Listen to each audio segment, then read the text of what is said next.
Hi అండి. నమస్తే. Welcome back to our channel. ఎలా ఉన్నారు ఫ్రెండ్స్? అందరూ బాగున్నారా? నేనైతే చాలా బాగున్నానండి. నేను రీసెంట్‌గా 7 శనివారాల వ్రతం స్టార్ట్ చేశాను. నేను మొదటి వారం చేసుకున్న పూజ వ్లాగ్ అనమాట. చిన్న వీడియోని మీకోసం పోస్ట్ చేస్తున్నాను. నేను మొదటిసారి ఈ వ్రతాన్ని చేసుకున్నానండి. నేను 7 శనివారాల వ్రతం పుస్తకాన్ని కొనుక్కున్నాననమాట. ఆ పుస్తకంలో ఎలా అయితే ఉందో అలాగే నేను ఫాలో అయ్యాను. చిన్న చిన్న సందేహాలుంటే మా ఇంటి దగ్గరలో ఉన్న పురోహితులను అడిగి తెలుసుకుని నేను ఈ వ్రతాన్ని అయితే చేసుకున్నానండి. నేను ఉదయం అంతా ఉపవాసం ఉండి సాయంత్రం అయితే నేను పూజను చేసుకున్నానండి.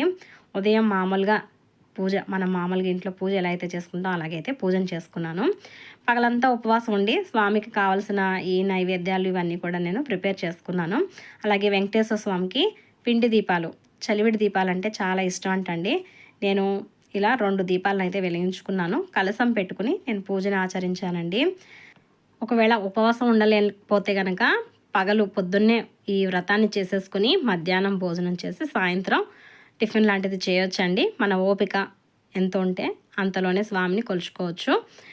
నేను ఉదయాన్నే పూజ చేసుకోవడానికి నాకు కొంచెం కుదరదనమాట. అందుకోసమని నేను పగలంతా ఉపవాసం ఉండి ఇలాగ నేను సాయంత్రం పూజ చేసుకున్నాను. ఇది ఫ్రెండ్స్ ఈరోజు వీడియో. వీడియో నచ్చితే లైక్ చేసి నా ఛానల్ని సబ్స్క్రైబ్ చేసుకోండి.